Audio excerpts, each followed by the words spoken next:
बिस्मिल्लाहिर्रहमानिर्रहीम इय्याका नअबुदु व इय्याका नस्तईन। कैसे हैं आप सब लोग? अल्लाह ताला आपको हमेशा खुश रखे।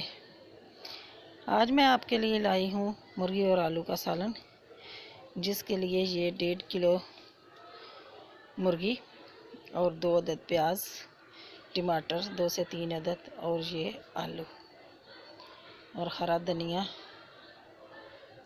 बाकी सूखे मसाले, ये हरी मिर्चें 5 से 6 अदद।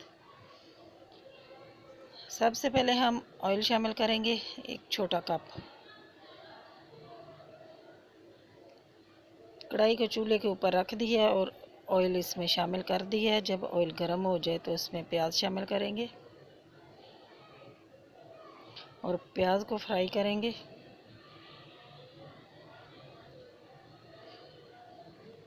ये देखें जी, प्याज हल्का ब्राउन हो चुका है, तो इसमें अदरक लहसुन का पेस्ट शामिल करेंगे।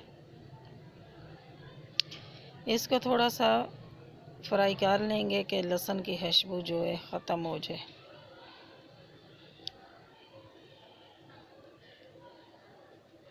जब ये लहसुन और अदरक भी फ्राई हो जाए तो उसमें मुर्गी शामिल करेंगे। मुर्गी को 3 से 4 पानी में मैंने धो लिया और ये मुर्गी शामिल करते हैं।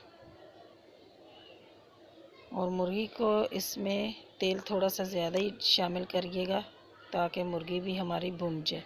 और मुर्गी को इतना भूनना है कि मुर्गी में जो पानी होता है ना, वो भी इसका खुश्क हो जाए और अच्छे से मुर्गी भुन जाए। इस तरीके से आप बनाएंगे तो सालन का बहुत ही अच्छा जायका आएगा। अब जो आलू है, आलू ही इसमें शामिल कर लेंगे। साथ साथ मुर्गी भी भुन जाएगी और साथ साथ आलू भी भुन जाएंगे।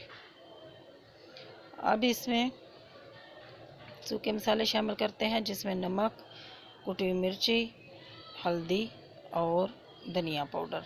कुटी हुई मिर्ची नहीं है तो लाल मिर्च पाउडर डाल लीजिएगा। ये शामिल करके अब इसको थोड़ा सा भूनना। जब ये देखें, अब मुर्गी भी भुन चुकी है, आलू भी भुन गए और मसाला हमारा भुन चुका है, तेल छोड़ दिया मसाले ने। अब इसमें टमाटर और हरी मिर्ची चॉप की हुई थी, ये शामिल करेंगे।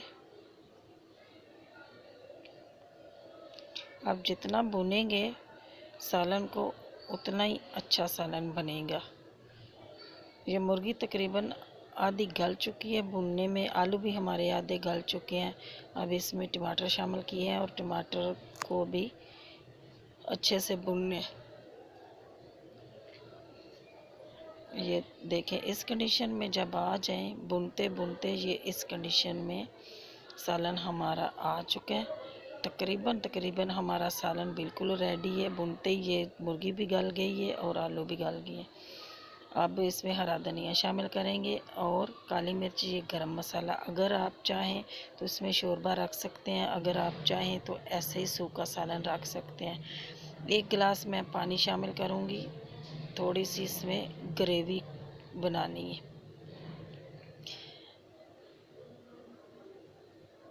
पानी आप अपनी मर्ज़ी के हिसाब से जितना आपने शोरबा रखना है उतना ही शामिल कर लीजिएगा। मैं 1 गिलास सिर्फ डालूँगी क्योंकि मुर्गी और आलू तो पहले ही गले हुए हैं,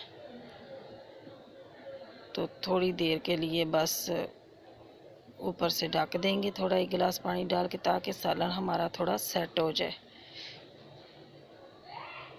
और बहुत तेज़ आंच नहीं कीजिएगा, मतलब मीडियम आंच रखिएगा।